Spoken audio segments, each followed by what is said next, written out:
Alors, nous sommes novembre 2025, le 11e mois, l'avant-dernier mois de l'année. Et je prenais un vol tout à l'heure quand j'ai fait une séance de travail, un point avec un collaborateur à moi. Et on s'est rendu compte en fait que seulement en 2025, d'accord, en achat de billets d'avion, j'ai dépensé un tout petit peu, un peu moins de 20 millions, uniquement dans l'achat des billets d'avion, uniquement pour l'année 2025. C'est vrai que beaucoup de personnes à cet instant vont dire, certaines personnes disent c'est faux, certaines personnes vont dire c'est vrai. Certaines personnes vont dire ah non, c'est deuil, c'est du mensonge. Quoi qu'il en soit, le but de ma vidéo, ce n'est pas de convaincre les gens que j'ai fait ce genre de dépenses en 2025. Ce n'est pas mon problème. Les personnes qui n'y croient pas peuvent simplement s'arrêter à ce moment de la vidéo et puis descendre et faquer à autre chose. Ça sera plus utile pour elles.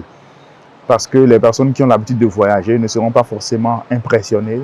D'accord? Les personnes qui ont l'habitude de voyager très souvent font clairement se dire, ben oui, c'est possible quand même que si tu voyages souvent en business et tu fais des allers-retours, c'est possible d'en arriver là. Tu prends en charge des billets d'avion de tes collaborateurs, tout ça, c'est possible d'en arriver là. Et d'ailleurs, il y a des personnes qui font mieux que ça.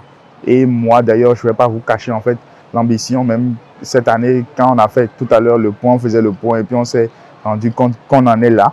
Moi, je me suis dit, il faudrait que l'année prochaine, en fait, je fasse mieux. Il faudrait que l'année prochaine, on fasse plus de voyages. Il faudrait que je fasse plus de voyages. Il faudrait que je me déplace mieux.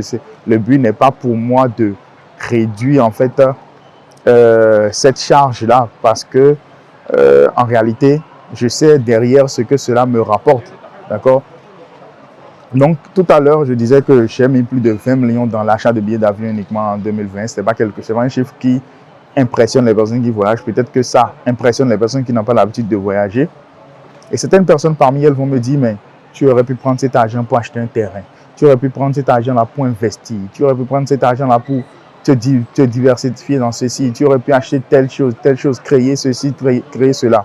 Quoi qu'il en soit, chaque personne appréciera ça de diverses façons. Mais moi, je voudrais attirer votre attention sur quelque chose. Ce n'est pas parce que tu as l'impression que quelqu'un dépense dans quelque chose qui semble être... c'est pas un boulot, c'est pas un investissement, a priori, d'accord, pour toi, que cette personne n'est pas en train de rentabiliser cela. Et tout à l'heure, je disais dans mon propos que mon objectif, c'est de pouvoir optimiser l'année prochaine à faire plus de dépenses en voyage, à plus me déplacer. Parce que chaque fois, en fait, que moi je sors, chaque fois que je voyage, chaque fois que je quitte le pays, c'est une ouverture d'esprit que moi j'ai. C'est une autre façon de voir les choses que j'acquiers. C'est de nouvelles personnes que je rencontre, c'est de nouvelles cultures que je découvre. C'est des personnes qui pensent totalement différemment de la façon dont je pense habituellement et de la façon dont la plupart des personnes qui sont dans mon milieu réfléchissent habituellement. C'est des personnes que tu vas rencontrer qui te parlent de beaucoup plus d'argent que toi tu rêverais d'avoir.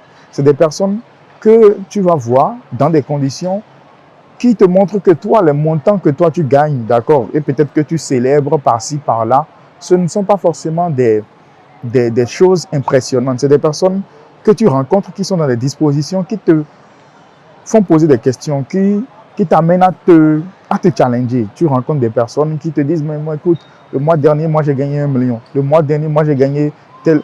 Et c'est quelque chose qui, pour moi, n'a pas de prix. Parce que moi, je dis toujours que la vitesse de la course d'un individu dépend, d'accord, de l'animal qui le poursuit.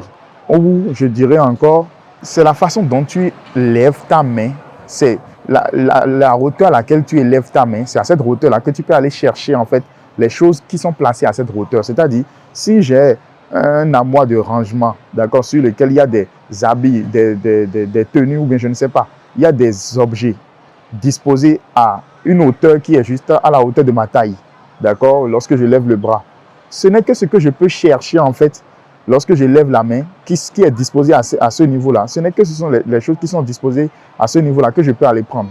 Si je peux trouver un autre moyen d'aller lever ma main plus haut, d'accord, forcément, j'irai chercher des choses qui ne sont peut-être pas à la portée de toutes les personnes qui se sont juste contentées de lever la main pour aller chercher quelque chose qui est à la portée de leur main. Si toi, tu trouves un moyen, en fait, de trouver peut-être un tabouret, j'essaie de caricaturer, de trouver un tabouret, de trouver une chaise pour aller au-dessus de ce que la plupart des personnes peuvent s'autoriser à aller chercher, c'est une opportunité pour toi.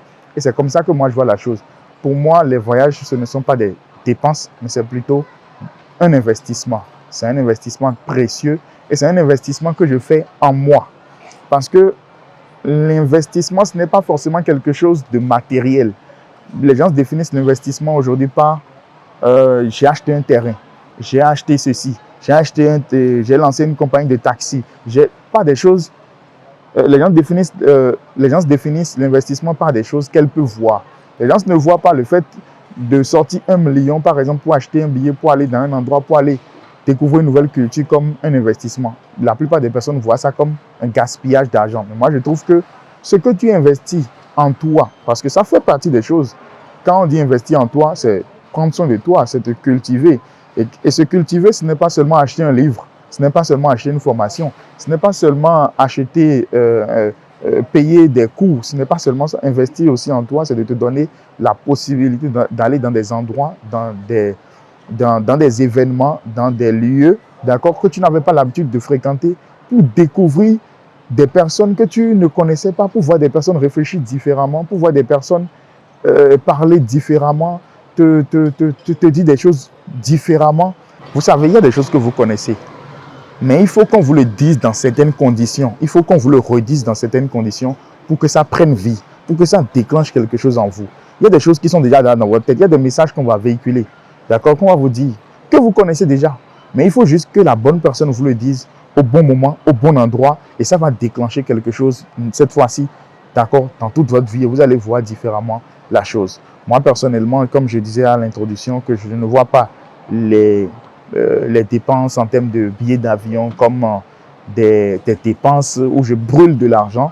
Moi, je les vois beaucoup plus comme un investissement et je l'ai déjà rentabilisé. Et c'est d'ailleurs la raison pour laquelle j'ai l'ambition, d'accord, de m'investir davantage, plus l'année prochaine. Pourquoi ne pas aller jusqu'à 30, 40 millions, pourquoi pas dans mes déplacements. Je parle de mes déplacements et des personnes qui collaborent avec moi, qui voyagent avec moi, d'accord. Et voilà, d'aller gagner beaucoup plus, de rentabiliser encore mieux, d'avoir des connaissances encore plus profondes, de découvrir de nouvelles cultures, de découvrir de nouvelles personnes, d'apprendre de nouvelles choses, de voir de nouvelles choses, de voir des personnes te challenger, des personnes te mettre dans des conditions où voilà, tu as toujours envie de mieux faire. Et moi, pour moi, cela aussi, c'est un investissement aussi important, sinon plus qu'important que les investissements matériels, d'accord, vers lesquels la plupart des personnes s'orientent. L'investissement matériel, c'est quelque chose que tu peux perdre, d'accord? Mais l'investissement que tu fais en toi-même, c'est la chose la plus précieuse parce que tu ne peux pas perdre ça à moins que tu tombes malade, à moins que tu aies un problème de santé et on ne le souhaite pas.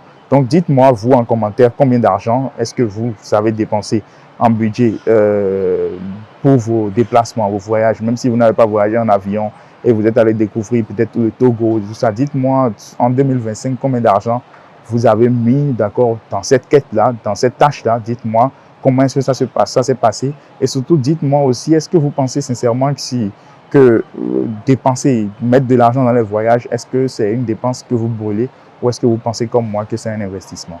Allez, je suis impatient de vous lire en commentaire.